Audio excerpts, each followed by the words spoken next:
Today, I want to talk to you about a man who was like a meteor on a dark night.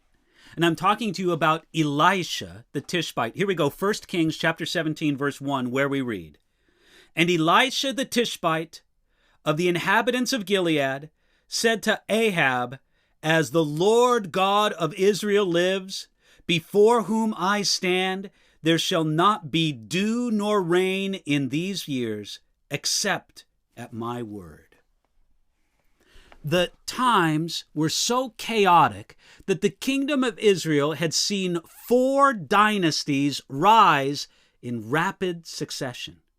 It was a crucial time in Israel's history. It looked as if the worship of the true God might be virtually eliminated in the northern kingdom of the 10 tribes.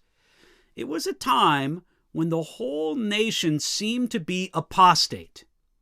As it was later discovered, there were 7,000 who had remained faithful to God. But those people were well hidden, and Elijah had every reason to feel alone. At that crucial time in the history of Judah and Israel, the prophet Elijah suddenly appeared, stirring like a meteor on a black night, because he was the dominant spiritual force in Israel during those dark days of Ahab's apostasy. You know, even the name Elijah is a declaration. It means Yahweh is my God.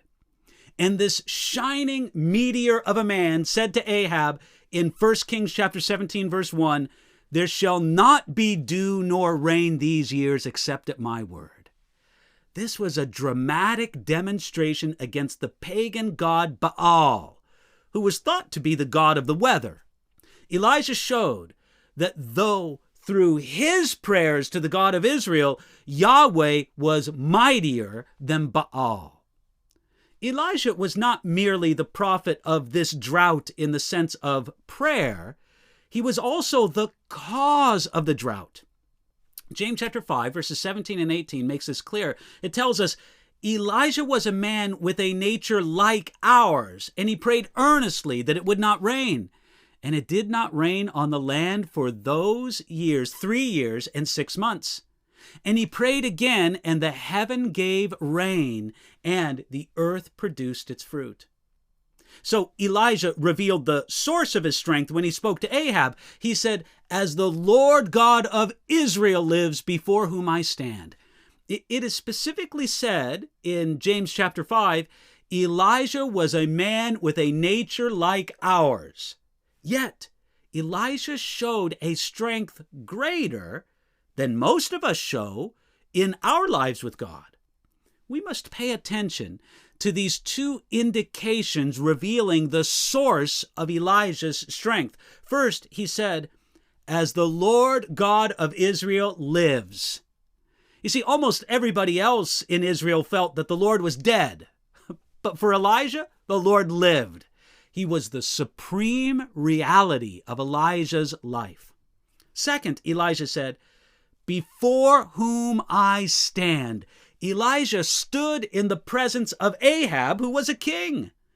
But he was the conscious of the presence of someone greater than any earthly king.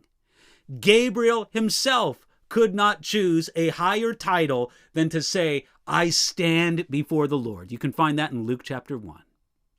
Now, it's easy for us to look around us today and to say that we also live in a dark day.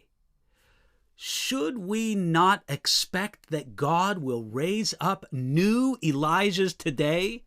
Men and women of such moral and spiritual strength that they shine like a meteor in the sky on a dark night.